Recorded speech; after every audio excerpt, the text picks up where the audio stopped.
We are super excited about this. This is something Aaron and I have talked about for a while because in this last year, our favorite album of all time turned 25 years old, which wow. in and of itself is super trippy to me. We're talking about Jesus Freak from DC Talk. And we are honored to have a couple of people that were there from the beginning, that were involved in how this whole thing launched with those guys. Eddie DeGarmo is here, and Mark Adkison. Welcome to you both. We're so excited to have you. Thank you. Thank you. Well, first and foremost, let's talk a little bit about how you guys play a big role in the Jesus Freak album and DC Talk and all together. And your role, maybe Stephen, starting with Forefront Records, your titles and kind of what your position was at that time. Mark, go ahead. Okay. So I was hired in 1993 as Forefront Records promotions and publicity. At the time of the release of the record, I think I was of Jesus Freak. I think I was either director or senior director of national promotion, which covered radio, video, web promotions, and church promotions at the time. Wow. So ended up yeah, a lot of promotions for that album. It is. I mean, but that was kind of the Forefront way. I think I was the 10th person hired at Forefront in 1993. We were officed above a little Nazarene church down in Brentwood, Franklin, Cool Springs area of Tennessee. And we had just moved to our new building, I think about a year, maybe a year and a half before that. So we all kind of pitched in and did a lot of everything. And that's kind of the cool part of being one of the Forefront people is you got to do a lot of stuff that you normally wouldn't be able to do at a larger label because you were just there and you were a body. Well, and I feel like this is the moment right before Forefront's about to take over. And if I'm not mistaken, Eddie, that's kind of where you come in because you're the guy. Did you hire Mark? Well, I was part of the decision for sure, but back in, I was an artist way back in the day and had a band called DeGarmo and Key. And I was one of the founders of Forefront in 1987. Started it with 3 other guys in 87. And my solo album was one of the very first releases on Forefront. And when we signed DC Talk in 89, they were our opening act for DeGarmo and Key for a couple of years. Because I was at the peak of my career and they were just getting going. And so we wanted to introduce them, to the world. And of course, the rest of it just took off and made history. But I founded Forefront with 3 other guys that soon became just me and one partner. The other 2 guys didn't last too long in the business. And when I retired in 1992, 93, right in there when Mark came on board from DeGarmo and Key, when I retired from that, I went into Forefront full time. Because of my history of producing records and, being an artist, I was in charge of all the artist signings and the creation of the albums and the videos and that sort of thing, the artwork and all that. So I was the creative side. I used to go visit Mark on a regular basis and play him our new singles just to see what he would think. Remember that, Mark? I do, man. I do. And he was pretty spot on. He'd either give me a thumbs up or a thumbs down, and if he gave me a thumbs down, I'd probably argue it with him for a while. Oh yeah. But he was pretty spot on. Can you think of a song that you showed Mark that you're like, Mark was like, no, not having it, don't like it? Well, I mean, we're talking about Jesus Freak a little bit. I mean, we'll go back to that. I remember the first time I heard that song, I was on the patio of a fellow's house named Mark Heimerman. It was me and Dan Brock and our head of sales, a fellow named Greg Ham. And Toby played us a demo of Jesus Freak. They hadn't recorded it yet. They just had the demo. And he told us how that he and Mark had written the song and the band had been kind of the end of a global tour of Free at Last, and it premiered the song of all places in South Africa, you know, and they got such great response, they thought, from the audience. And when I first heard the title, you know, because I have a history with that term, I mean, Jesus Freak in the 70s, early 70s, when I became a believer, was not what I'd call an uplifting label. It was pretty close to the N-word as far as, you know, what people would call you if they perceived you to be a fanatic, religious fanatic. And so I was excited to see that Toby and the group had decided to reclaim the name of the song.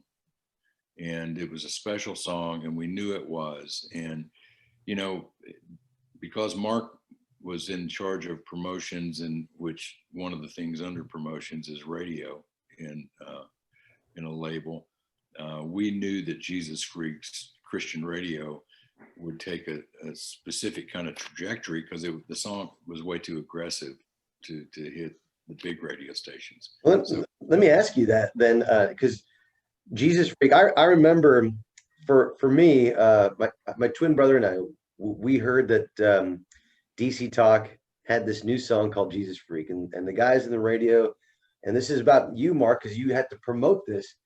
You must have convinced these guys, and for me in Phoenix, the radio station there, this is the song you have to hear.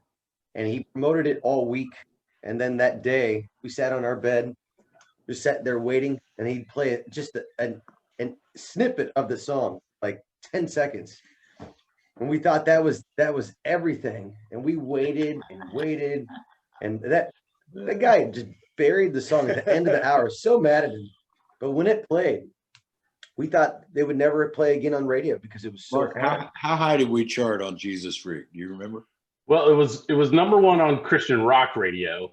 I'm not sure that it even got the time of day at CHR, and certainly not at AC, because that was back in the 90s when most of the radio stations were no rap, no hard rock. So this one had both, so pretty much guaranteed that wasn't going to get played. Now the rock guys flipped out over it, and thankfully, from a promotion standpoint, we had a guy named Alan Weed at Interlink, who really was the champion for the band at the youth leader level. He had this thing called Youth Leaders Only that he would send out to youth pastors around the country. And then they had just gotten off of Free at Last tour, where the guys would sit with, so they would pass out VHS tapes. We're dating ourselves. All these youth leaders would come to the show and do a pre-promotion, you know, a pre meet and greet for youth leaders only. They would give them all a VHS tape. The guys would be there. They come in, meet the youth pastor, and then they'd be like, "Hey, this is my buddy Mike with First Baptist Church of Bakersfield, and we're so excited about hanging out with him. We got a brand new, you know, thanks for all your support on Free at Last. We got a brand new album coming out. It's called Jesus Freak." So literally that is the thing that helped break Jesus Freak. And there was such a crescendo from Free at Last, because those guys had never had any kind of radio airplay until 93, significantly. A little on Free at Last, but very little. Yeah. Lean on Me, you remember that? Yeah. Yeah, Lean on Me. And there was a couple others, but really from Jesus Is Just All Right. Yeah. It didn't. Yeah. So, I'm curious about that, how that played in other states, because to get to Jesus Freak, the Free at Last album had the mix of rap and song combined in most of the songs. How did you guys convince radio stations to play just that at the beginning? Because that gets you to. Well, they didn't. I mean, they just simply didn't. And Dan Brock, one of the other founders, came to me one day on, I guess it was early on, just after the release, might have been right before. And so we kind of earmarked a lot of money to go after mainstream radio. With that, this is kind of pre-Virgin, because Virgin kind of came in when, Eddie? Virgin came in with Between You and Me. That was about halfway through the release of the album. Right. So we were able to promote Jesus Freak. I think it charted maybe on mainstream better than it did other than Christian rock radio. So yeah, it was just crazy. Well, we at Forefront prided ourselves on trying to get to the youth audience around the channels that existed, you know, and Alan Weed, as Mark mentioned, was instrumental. And, you know, I go way back, even beyond Forefront with Alan Weed. He was the guy that introduced Boycott Hell to the world, you know. So he was really good at going directly to the youth group leaders, which at that time was, you know, the gatekeepers for that kind of music. And Jesus Freak took on a life of its own. And it really did. It became, if I can say, you know, it became bigger than Christian radio, frankly. You know, ended up winning Song of the Year at the Doves, which was unprecedented for a song that never charted on, you know, the larger Christian stations. I mean, I couldn't believe it. I could not believe it when they said that. I was like, oh my gosh. And, you know, we were number one on rock stations, but rock radio, you guys come from that background. In those days, I mean, it was some really good, dedicated folks, but there wasn't very many of them. You know, there might be 50 or 60 of them around the country, you know, rather than hundreds like there is in the AC market. And so, you know, it was pretty cool.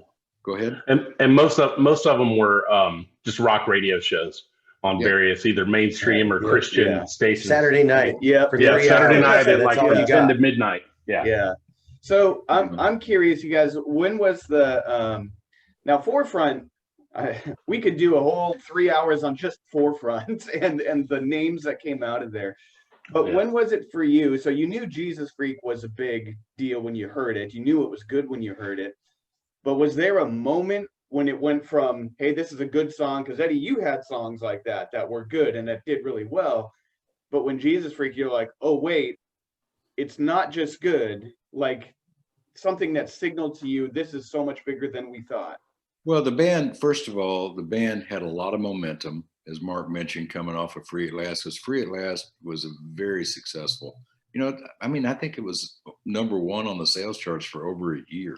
Oh, yeah. When the Jesus Freak album was released. So we had a lot of momentum with the group. And one of the decisions that we made early on with Jesus Freak was to go really deep on a video that we thought matched the quality of the song. And the guys had spotted a mainstream director. I can't even remember Simon, wasn't it? Mark? Maxwell. Yeah, Simon Maxwell. And they wanted to use this guy, and it was kind of an unprecedented thing in our industry because the video was a 6-figure cost, you know. And I remember meeting with Simon Maxwell and then going to LA with the group to record the video, and you know how outrageous it was for that time, in a good way, not a bad way, but just outrageous, unprecedented. And another thing that we did to get the video out there early, because there wasn't a lot of places to play video other than, you know, MTV was still quite an item in those days, you know, playing big videos, is we created this new technology. It was called AVCD, and it was if you will, it was taking a CD-ROM and merging it with a CD, so it would play in your stereo or your computer. I had it. And if you played it on your computer, you could watch all the behind the scenes and video. It was, I mean, I think it was one of the very first things that was released in that technology, you know. So we did some things as a label to partner with the band that were out of the box too. And let me ask you about the video process too, because that music video, you put it on MTV. You, Eddie, you have an experience with this. If I remember, and I could be wrong, and this is just Christian music lore, but 666 from DeGarmo and Key is the first Christian music video to go to MTV, but then they wanted to pull it because it was too scary and too realistic. Is that correct? Yeah, it was. I mean, that whole song was about end times and the Antichrist, and we set a guy on fire in the video, and they didn't like it. So, and they banned it, and it became the biggest story of my career because at the same time that MTV banned it, the Christian channels like CBN and others like that were playing it, and so it was really kind of this juxtaposition between the Christian channels had the nerve to play it, but the mainstream thought it was too scary, So pretty funny. much. But now, So then you take Jesus Freak to them. Yeah, and DC Talk is a highly visual group, and so they really worked well with the video medium of the day, and video was rocking it pretty hard, still on the ascension. Where you had kids. I mean, I think the data even showed us you had kids that were watching MTV like 35, 40 hours a week. We used to read that stuff. So the video was important. The technology was important, but none of that really matters if the product's not there, And as Mark will attest, we knew we had something special with Jesus Freak. We just knew that our challenge as a label was to try to figure out a way to make the audience aware of it because we couldn't use the normal channels that we were accustomed to promote Christian products, if you will. So that's right. That was kind of Forefront's MO, the mantra. Yeah. I want to back up a little bit before we even got to Jesus Freak. So maybe there's more for you than Eddie. How the band came to be in terms of their relationship with you guys. Like at what point we're like, because I know you said they opened up for you, but was like, where did that relationship start, or where did DC Talk come from? And you're like, hey, these guys have something. Well, DC Talk, one of the original partners of Forefront, a fellow named Ron Griffin, was given a demo tape from a group out of Liberty University called DC Talk and the One Way Crew. That was their name. And, like MC Hammer, Toby was DC Talk, and Michael and Kevin were the One Way Crew. Yeah. They had never really toured. I mean, they had played maybe 2 or 3 times, I think is about it, but they had one thing that we were really looking for in beginning Forefront. It was kind of right on the heels of when Run DMC and Aerosmith had done a big thing in the mainstream. And we thought that was really cool because the verses were rap and the choruses were sung. And we felt like that if we could find a rap group that sung the choruses, it could work in the youth groups, because, you got to have something to sing for it to be really memorable. That's even true in today's music. Yeah. And so DC Talk was one of the first groups that we heard from our genre that actually rapped the verses and sung the choruses. And I like your guys' method, and this goes with Mark as well. What you're doing is that your focus is on the youth. I don't think we hear that enough today. If you look at today, this medium. Well, we were rifle focused on the youth, and I mean that's where my heart was, and that's where Dan Brock, our my partner's heart was, and he was also our manager in DeGarmo and Key, and he was the early manager of DC Talk. So, my job after we signed the group, and Ron Griffin actually made the first record on them, with, Mark, do you remember any of those songs? Heaven Bound. Heaven Bound. Mm-hmm. Yeah. Heaven Bound. Spinning around. Yeah, that's right. Heaven Bound. Yeah. And so Ron made that record with those guys, and he actually recorded it in our drummer's studio in Memphis. Greg Morrow was our drummer for D&K, and he owned a little hole in the wall recording studio in Memphis, and that's where they made that album. And we just, knew that we were onto something special. And my job, because my band was still peaking in the market, was to introduce the band to our audience via their concerts. And so we took them on tour. And, they were our opening act for, it's almost 2 years. Yeah. And, and then after, about halfway through the tour, when we found out that it was kind of hard for us to take the stage after they played, a little humbling at the same time, right? So we knew we were onto something very special. And, DC Talk, they had a lot of arrows in their quiver. I mean, Toby's a great songwriter. He wrote most of those songs in those early days. And, Michael and Kevin were wonderful performers and singers. And Toby's a great rapper as well, as he's become a really good communicator and singer, now that he's been on his own so long. But Toby didn't sing in those days. And, and let's face it, they take a good picture. Right. So I purposely bought the same Nike shoes that that I forget. I think it's Toby's wearing in the New Thing album cover. So yeah. Oh, yeah. Well, I mean, the funny thing on the original poster, Tate's wearing a pair of high top. Remember when high tops were in? Yeah. And funny thing is they weren't his shoes. I think they were mine. No way. Well, Michael I have to go back and look at that, because if that's the shoes that I bought, then I'm buying your shoes. Yeah, Michael came from a very conservative background. He was a church singer before DC Talk, and so when it was long before the days of the high and tight and the dreads. He had come out of a very conservative place, and so it was a stretch for him. In the early days to do that kind of music, a huge stretch.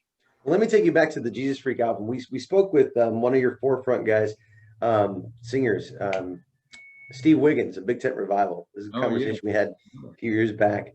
We asked him, what was it for you that changed your band to be public? What was it, the defining moment in Christian music? And he said it was the Jesus Freak album. If it wasn't for that album, then Big Tent Revival couldn't be in the market. And is that the case for you guys as forefront? Is that the case as you promote opening doors, with what they did? Well, I mean, it certainly helped us grow to a new level, but we, and I look, the Jesus Freak album was the pinnacle of our success, but No question. We definitely had other successes. Yeah. I mean, Big House, Audio Adrenaline, God, Rebecca St. James, Pray, Jeff Moore and the Evolution, Skillet, the early Skillet records, and Big Ten, of course. And but Jesus Freak was certainly our pinnacle, and I don't want to take anything away from that. And it gave us the resources to even grow into a bigger label. But there were a lot of fine artists that supported the forefront effort. So, yeah, the momentum that DC Talk had coming into Jesus Freak, it was undeniable. The music just then kind of kicked it in high gear, because you can be a flash in the pan and look great like they do, but if you don't have the goods, then people don't really care. In Nashville, they say it all starts with a song, right? That Jesus Freak song became the anthem of every youth group in the United States. And it was the most played song that never got radio airplay, maybe ever, in Christian music. So, it was a redefining moment for our industry. Unfortunately, radio didn't come along with it from a Christian perspective. So what we had to do was release things, edit things, take different mixes. And that's why I worked with Eddie a lot on all the other singles that came out. If you guys have the actual singles that we sent out on CD, most of them have 4 to 7 to 10 different edits on it, because one radio station wouldn't play this chorus. One radio station thought that the guitars were too loud. Whatever it was, we tried to kind of anticipate that. So it's just like one of those things where the momentum was huge. And I think for me, I was not a DC Talk fan coming into Forefront. When I got hired at Forefront, I was working for a little alternative label in Southern California called Frontline Records. Oh, yeah. And while I had an appreciation for rap, I just thought that their rap was just total trash. Sorry, Toby. I love you. But I spent when I drove from Los Angeles to Nashville, I put the Free at Last cassette in, and I could not stop listening to it. And I'm just like, this is one of those things that has just got a life of its own. So how do you decide? Let me ask you this: how do you decide then? Jesus Freak is getting played, but it's not really getting played. How do you decide then Mind's Eye is the actual official single that you put to the stations across the country? Because there was a lot of talk at that time that, oh, this band's going mainstream, because we had just started to the band had just kind of started a relationship with Virgin Records, and Forefront had with Virgin Records at the time. And most of the radio chatter was, well, I guess we lost another one, because, Michael W. Smith and Amy Grant and, all these guys have gone mainstream, and they leave all the Christian radio stations behind. Mind's Eye was kind of that go-between. I knew we could do CHR, and we could at least get enough AC radio airplay for people to know that their lyrics haven't compromised, and we could get actual airplay on those. So again, that's another one that I edited like probably 25 different ways and sent it out, along with a thing from Toby saying, hey, we haven't gone mainstream, we're taking the crossover with us, it's stuff so like funny that. So because it's so funny because being in the midst of it, now radio and record labels and all this stuff, that's all still very familiar. A lot of that, and even totally. a lot of radio just being connected, as you guys probably still know. It's funny to kind of hear how in some ways, at least the thinking process in radio hasn't changed a lot. Like some of that has, that's maybe an oversimplification, but we do see it, and we sometimes face those frustrations as well. So I'm curious for you guys we talked about, we all know how big it was and how great it was. On the negative side, what was the biggest pushback you had? Probably more so, I would think, right in its launch, but was it more from radio, or was it parents? Like in my mind, I'm thinking about those, before that, Striper loves to talk about how they weren't accepted anywhere and that kind of stuff. So was there one thing that stood out to you as like the biggest pushback, or one group maybe? I don't think there was one. And the pushback, because the lyrics of Jesus Freak are so out front as to the intention of what the song, what do people say when they think I'm a Jesus? It's so out front. It was difficult for criticism on that level, because I interacted with the band so much in those days.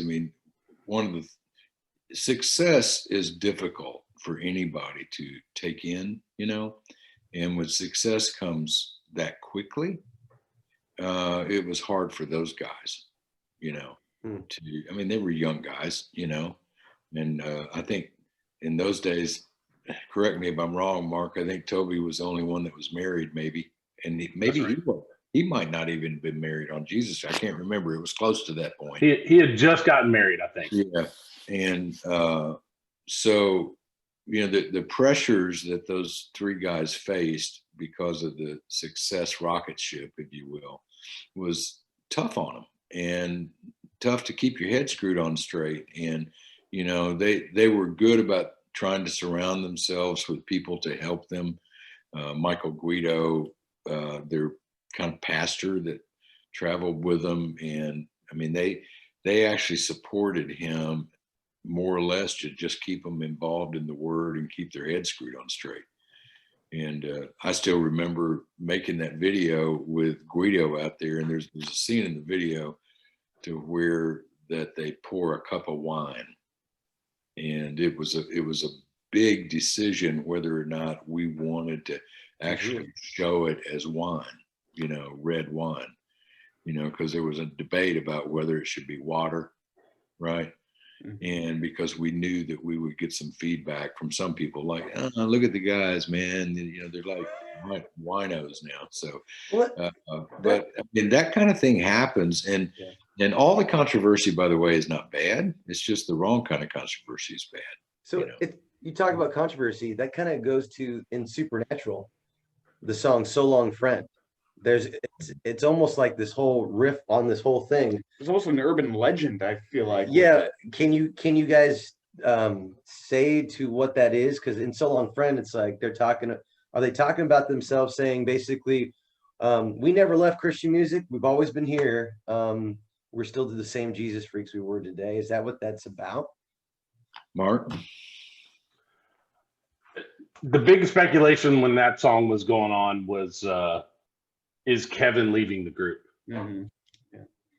I don't know if it's. I mean, it's definitely a statement from Toby saying, look, stop saying that I'm not a Christian, or that doing mainstream music is wrong, or whatever. I don't know if we got a ton of pushback on that, Eddie. I really don't, other than, people just that, which is why, we did what we did as far as releases are concerned. Also, I don't remember the pushback. And look, I went to the school of pushback. I was raised in pushback, and so I had record burnings at my concerts sometimes. I'd actually go out there and try to hawk albums while they were burning them. So, that sort of pushback never seemed to concern me. But the group itself was going through growing pains and trying to figure out exactly who they were. And So Long, My Friend, I think Mark's on it.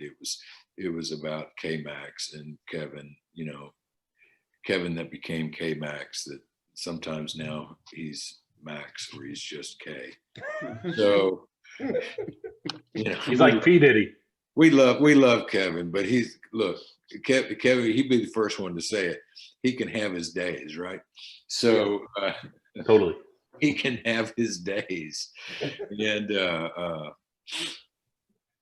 but the band was going through growing pains, and they were trying to figure out who they were spiritually. But I don't think they ever left their calling. And Christian music, it's a funny thing, because Christian music is it's a marketing channel, and it's also a calling. I had some mainstream success in my band, and soon found out that if I was too upfront about Jesus, that it would create issues for the mainstream audience. I mean, I saw it happen. I saw the Capitol Records team actually, leave one of my concerts where we had a song that was #1 on some rock stations around the nation because we talked too much about Jesus. Mm-hmm. And that was one concern that we never had with the song Jesus Freak or the album Jesus Freak. I mean, it's like in your face, if you will, but there's definite growing pains with the group, and it's not uncommon. I mean, my gosh, if you look at the super groups, the Beatles, the 4 guys went out and had their solo careers, Genesis, Phil Collins, I mean, Police with Sting, and it's not uncommon. Did you guys face that DeGarmo and Key at all? Which we did, and Dana and I met in the 1st grade, and we were more like brothers than we were friends, and we would fight. I mean, like physically fight, and I mean, we got along most of the time, but and then we did solo records towards the end of our career. Not because we hated each other, we just felt like we wanted to express ourselves a little differently, and we made it through. And as we've seen with DC Talk, those guys have come back around and done little concerts here. They did a cruise a couple years ago, and it was great. I went and watched them play. I think Mark might have been on one of them. And so, but I mean, being in an artistic, creative environment is challenging at best. And when you're successful, it's more challenging, because you have all these groups of people that whisper in your ear, well, if you didn't have those other 2 guys, you could really do this. or if you didn't have that little punky label in Franklin, Tennessee, you could do this.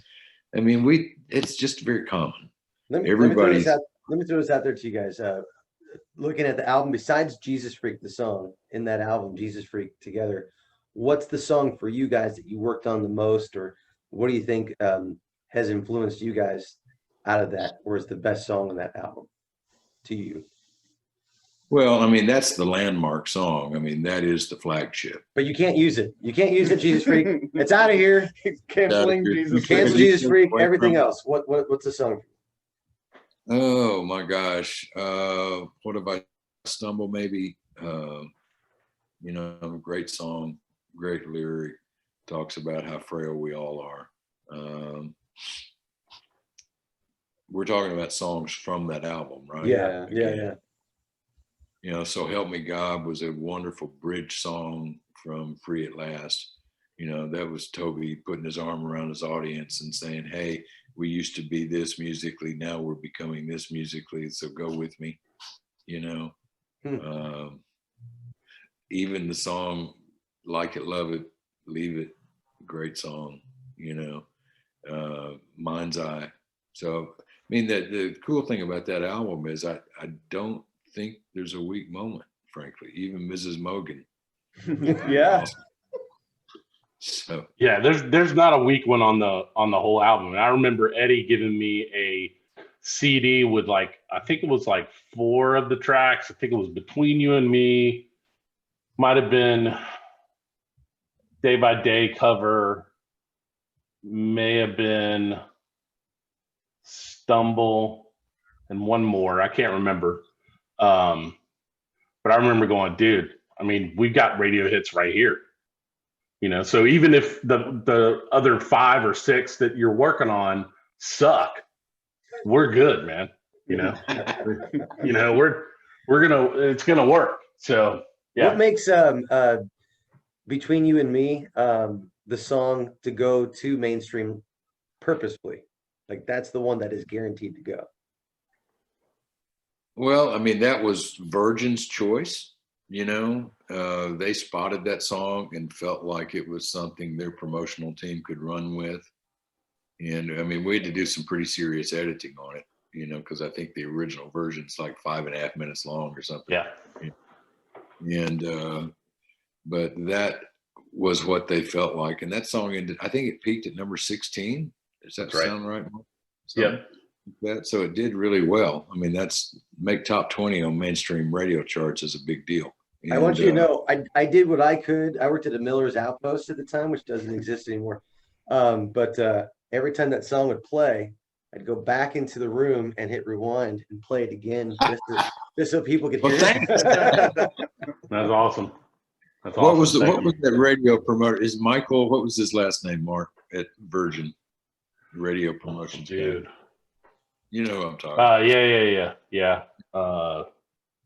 But he was a really good radio promoter. And as Mark will tell you that, and you guys are in, I mean, so much of that stuff is relationship. If your promoter tries to push a song to you that won't work to your audience, next time he pushes one to you, it don't work quite the same way, does it? So no. And Virgin was really hot at that time with Janet Jackson and Lenny Kravitz and several of the other artists they had on the roster. So when they took on DC Talk, they were very careful that they wanted to push something that they felt like that their radio audience, being the programmers, would accept. And that's why they chose Between You. So when there's crossover like that, is that how it's initiated? It comes from, in this case, Virgin side, where they're like, this is good, and they approach you, or do you ever market it out that way? It goes both ways. Okay. Frankly, I mean, that was we were in the process of creating a very deep relationship with EMI, which was the parent company for Virgin. And one of the things that was important to Dan and I and the group was to expand their visibility. And we felt like that we could do that through the mainstream. And every artist, every artist wants more people to listen to their music, right? And whether it's mainstream or Christian or whatever, and they just want more. But I was that way too. So that's not uncommon. We were in a period of time in our industry when there was some significant success in mainstream from faith-based artists like Jars of Clay, you know, with what they experienced with Flood and a couple others. So the opportunity was there. Virgin chose between you and me. I still remember, and Mark, you may have been there with us when we went to see DC Talk with the Virgin team at the arena in downtown Nashville. And it was packed. It was the old arena, and it was packed to capacity, I don't know, 10 or 12,000 people. And DC Talk did their normal show, didn't pull any punches whatsoever. And, you know, the Virgin team, Phil Corderero and Kaz was the fellow that was the head of their A&R team, were just kind of jaw dropped, you know, just watching the reaction from the audience. They didn't, I don't think they knew what to make of it, frankly. It was frightening, but at the same time, they felt like that it was a train that they needed to board. And that's how that started.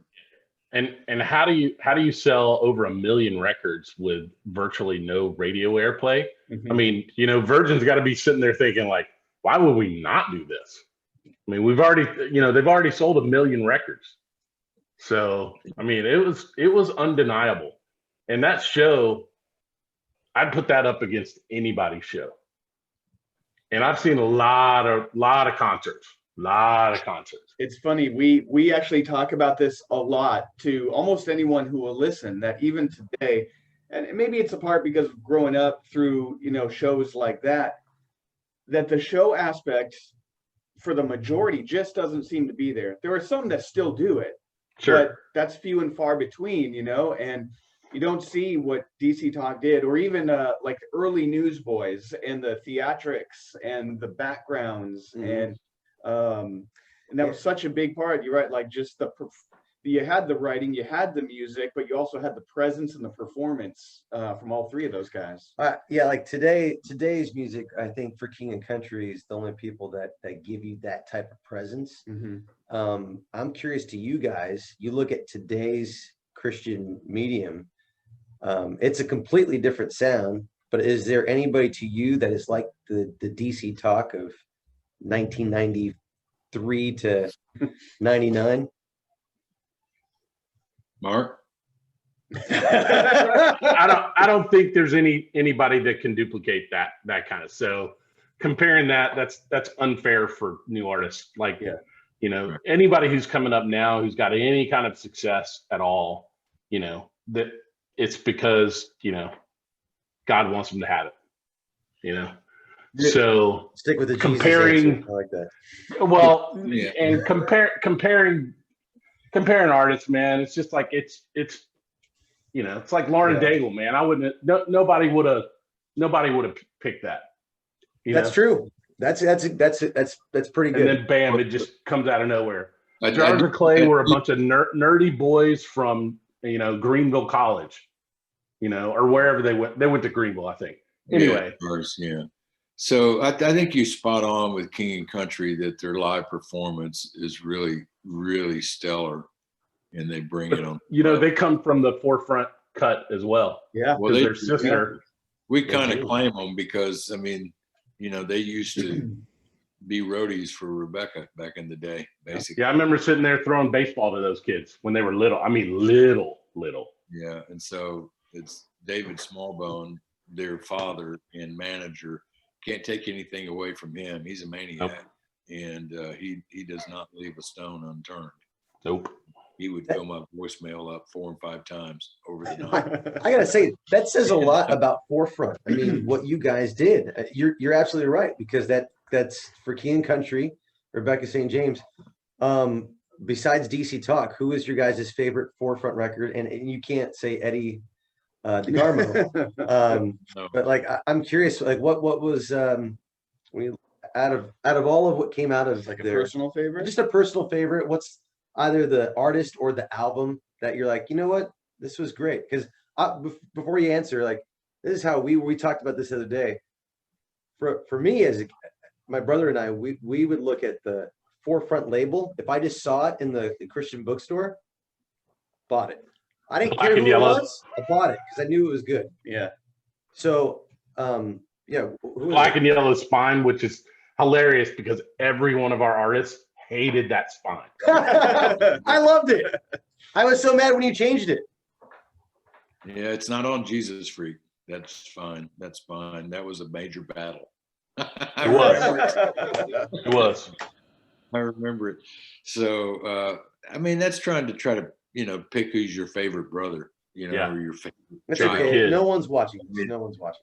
When Right. I think of Forefront music, and the albums that seem to reach above the fray. I mean, I think of course, Bloom by Audio Adrenaline, or God by Rebecca, or Evolution by Jeff Moore, or the original Big Tent Revival with Two Sets of Joneses, the original Skillet and Bleach records, and during the plaid movement of the early 90s, bands like Grandma Train, and and then even groups like Code of Ethics. I mean, they were really stellar in their genre, which was more of a Depeche Mode type thing. But we just were blessed to have great artists that wrote great songs that made the rest of us all look really good. And I don't For know. sure. I don't know that any record label has had a stronger roster than what we were able to be with in those days. And Mark was a big part of that, and we all stretched each other, and I mean, we used to beat Mark over the head about more radio airplay and more promotions and more, and why can't we be number one? Why do we have to be number 2 and 3 all the time? And so All the time. And we had a real journey to try to create success for our artists, because it was our mission. It was our mission more than anything else, to carry the gospel into the world, whether the world be the youth groups of the church or the mainstream, because we felt like the youth groups of the church needed to hear the gospel as much as the mainstream did, and still do. And you try to compare it to today, there's definitely bright spots in the industry. The industry has taken a move because, so many of the songs in the industry today are geared towards singing at church. And it wasn't quite that way in the 90s during the Forefront days. I mean, you're not going to sing Jesus Freak on Sunday morning, usually. Although that would be cool. We sing Big House. I lead worship. Right, or We Big sing House. Big House. Big House would be a Wednesday night song. You'd never even do that on Sunday morning. So I used to describe songs between Sunday morning, Sunday night, and Wednesday night That's funny. as to where the church would sing it, But so many of the songs, especially with the worship songs, and they're very powerful. I don't mean to say that they're not. And I worked with so many of those artists past my Forefront career, Hillsong, Chris Tomlin, Matt Redman, and, list goes on and on of people that I was blessed to work with. But it was a different end result, if you will, because it was meant, the music was meant to be something different. King and Country probably would have really fit well with the Forefront crew. Yeah. Don't you think, Mark? Oh yeah, for Is sure. there if we flip the question around, is there anybody from Forefront that you felt like should have gone further but didn't, like they deserved more, whether that was because radio didn't do it or for whatever reason it didn't take off, but you felt it would have? Yeah, Larry Howard's a good one for me. Knew you were gonna say that, dude. I love Larry Howard, man. Larry Howard was a Southern blues guy, and I've often said that the only difference between blues and gospel is the end of the story. That's right. And, Larry Howard, we love Larry Howard, but we couldn't give his records away much. Or Michael Anderson. Nobody's ever heard of Michael Anderson past his big hit. Maybe it was Memphis that Pam Tillis and Garth Brooks sang. But I mean, Yeah, that first Michael Anderson record, Saints and Sinners, man, that's a great record. That's a great record. Did he sing on the Larry Norman tribute? I don't think Anderson's on. I don't think so. I don't think so. That was Mark Farner. Mark Farner from Grand Funk Railroad, which he's still out doing it, you know. Yep. I'm your captain. Yeah, and but Larry Howard was such a dear person and a great heart, and great guy. I always wish we could have made more success out of his music, but it was a hard one. Is there an artist that's on another label that you almost had? You're like, oh, lots of them. Jars of Clay. Jars of Clay. We were this close. Yeah. We frankly, we could have signed Jars of Clay, but we didn't feel like we had enough bandwidth, you know, which was a word nobody used in those days, but we didn't have enough bandwidth between what we were doing with Audio Adrenaline and DC Talk and Rebecca to take on another group that kind of fit in right in that, you know. So we actually passed on them. So, yeah, POD as well. Oh, POD as well. Wow. Remember that, Eddie? I do. I remember walking past the conference room and hearing it and going, I think that's POD. And Eddie walked out and goes, hey, come here. Should we sign POD? I was like, abso-freaking-lutely. So what happened? I don't even remember. I tried to blot it out of my mind. They went with the double deal Warner. At the time, we were not owned by EMI yet. Yeah, they wanted a mainstream. They wanted a mainstream, which made sense. And you know, Greg Ham and I, who's another one of the key figures of Forefront Records, he said he and I were on a trip or something.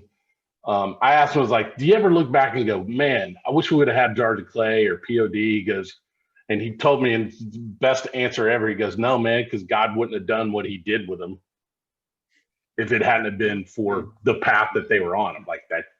You know, and let me just say this, as a Christian music fan, my life has changed by Christian music. Matt's absolutely influenced by it. And the one thing I catch from you guys is that God has always been first. He's always the focal point. There's always been a mission, whether it be towards the youth. God is the centerpiece of it all. And to that, as a fan, someone who works in the industry now, I just want to say thank you for putting God first and for not ever giving up on that. Well, we tried to do that. I'm not saying it worked that way every day. You know, I mean, I can remember a couple of disgruntled employees in the parking lot. Mark. Oh, yeah. Sometimes we push a little hard, right? Oh, yeah. Yeah, but, you know, I mean, yeah. I think at the end of the day, though, Eddie, you know, not everybody got the tea we were selling, right? Yeah. Because we worked hard, but we had a good time doing it. And it was truly probably one of the most special places I've ever worked and will never be duplicated because we truly were a family, you know? And, you know, you fight like brothers fight and, you know, you love like brothers love, you know? That's kind of how it all worked together. So before we wrap it up with you guys, there's just a couple questions. And one is, obviously there was a massive fan base of DC Talk as we get back to them. And there's been a trillion interviews over the years. And I don't know if everyone followed that stuff closely as we did for so long. But from you guys, do you have a story or an instance that you feel like nobody knows yet? Something that hasn't been heard with the band or with the tour or with something involving DC Talk or a record that that you would maybe it's even one of your favorite moments with them or something. Like Michael never drinks milk. Yeah. I don't know. Mark? I knew that DC Talk was special because of the great music. And the first time I saw the Free at Last show, I was like, wow, this is unbelievable. But it wasn't until I escorted those guys to an in-store in Dallas, and we pulled up, and there's literally 5,000 people in the parking lot waiting to get into this Christian bookstore. And I got out with Kevin, Michael, and Toby, and the place went. This is in the parking lot, and people went nuts. I mean, nuts, crazy. And I was like, oh my gosh, this is going to be huge. These guys are going to be absolutely huge. I never felt like a Beatle, but that day I did. Other than that, it's just like, with Toby and Michael and Kevin, but definitely Toby, I've seen it over and over again. That guy has God's favor on his life. Things that happen for that dude and those guys in that time frame. And I'm not trying to like over spiritualize it or make, Toby Mac some kind of God, small G. But dude, I've seen it over and over again. That guy loves God, and I think he has his favor. Well, he also works really, really hard. Toby's the hardest working man in show business. No doubt. I mean, my gosh, I've got some stories that I'm not going to share because I toured with him. Oh, come on. That's what we're digging for. No, I'm not, stories about when those guys, when we first took them on the road, a big mistake was we hired them to set up our amps and stuff because nobody knew who they were. So that was the way we could funnel some money to them. Right.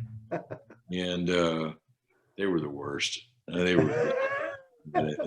Kevin would go hide in the bathrooms, and he'd stand on the commode and shut the door so you couldn't see feet and stuff. I mean, it was literally ridiculous. And being at the concerts and at the end of the night, when everybody else was on the bus, and we'd all start looking for K-Max because he wasn't around, and he was just one of those guys that would purposely show up late so he could get the attention. He'd get mad at me for saying these things, but and then it's true. But he'd show up late. It was totally, made up to do that. But he also, was undeniably talented and a big part of the group. But those guys worked hard. Being with them through the Jesus Freak album and being through the mix process, and I think we spent maybe 3 weeks mixing that album. It was something crazy. And, it was never a down moment. And I have to give those guys credit for really working hard, because they did work hard, and they were talented and they were blessed, but they worked hard too. They put in the hours to make it happen. So here's the question that I'm sure it's always asked. Intermission. When does it end? When does it end? Will it? They never said it is over. So I just, do you guys know? It's on your label. Come on. That's the great mystery, right? That's the great. Not ours anymore. That's right. That's the great mystery. So it won't be over until the three of them say it's over. And, I still see those guys, and I still think they're scheming. Wouldn't be surprised at all. We feel like we need closure. Guys like us, we need closure. Yeah. Give us that final tour. One more album. Yeah. With 11 songs, because 10 doesn't cut it. And by the way, why? Let's get into this real nitty gritty. This really gets us. So the first DC Talk album's got 8 songs. That's horrendous. But I'll give it because of what came at later. Why in the world would you put out an album? And this goes for any of your labels, any artist. Because it happens today all the time. 10 songs, wasted my time. You've got to add 11 or 12. Just throw me something, because, well, you're better than that, right? Well, there's some physical requirements that used to be back in the days of vinyl, and vinyl's coming back, right? You guys probably heard the vinyl. About all you can fit on vinyl is about 34, 35 minutes, on two sides of vinyl, maybe 36 minutes. So you were limited to 10 songs. I think one of the best-selling Led Zeppelin records ever had 7 songs. You know, Yep. the whole 10 to 15 song thing came in when CDs were able to hold 80 minutes of music. Yeah. You know? And the issue for artists, I mean, it's hard to, you know, stretch your recording budgets that thin, and it's frankly, it's really hard to keep the quality up. It's almost like releasing a double album, if you will. So I've always been one that stood for less is more, you know. And there were You some just kind of albums. ruined my thought process. I know, because it makes so much sense. And There were some albums that I made that I still would like to drop some songs off of. So, you know, I'm always for less is more. And I mean, you even think of some of the great albums of the day, you know, that they're going to stand out to you with 1, 2, 3, or 4 songs. And you get an album like Jesus Freak, where you actually have great songs all the way through. Pretty rare stuff. Definitely. You guys, thank you. This has been awesome. This is fascinating for us. We love this, and it's so cool to talk to guys that, you know, I still believe, you know, years and years from now, like this impacted the industry in such a way that even though it looks different now than it did then, the impact, you know, still was a part of trajectory and the history of the industry. So it's really, really honored that you guys be willing to share some of that with us. Yeah. Well, good to meet you guys, and thanks for the invitation, and wish you the best.